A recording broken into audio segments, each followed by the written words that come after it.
There's plenty of empty land in the Sterling Ranch development in Douglas County, but there's no shortage of people who live there, ready to argue about what deserves to be on it. How long has the district had the opportunity to put a district school in Sterling Ranch?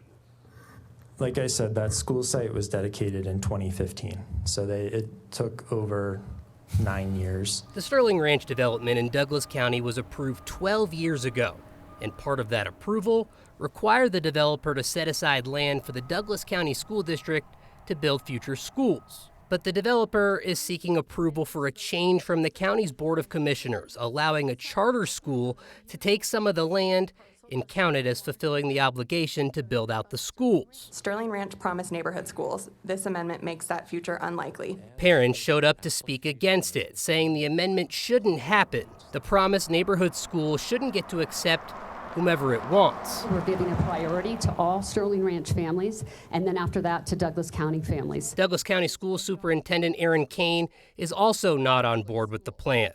And Commissioner George Teal tried to make sure she didn't get to say why. I object to having Superintendent Kane speak because her organization has had plenty of opportunities to weigh in. There was an hour-long presentation that I get 4 minutes to respond to, and now I get none. Order. I think the superintendent needs to be disqualified because she failed to allow the board to engage in a point of procedural discussion. I mean, she's shown obvious disrespect and should be excused from the podium. She wasn't excused, but the vote didn't go her way.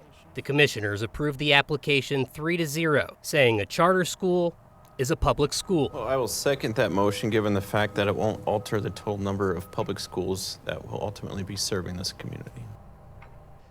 All right, so another aspect of this is funding. The developer argued that Dougco Schools hasn't secured funding far enough ahead of time to build a school there.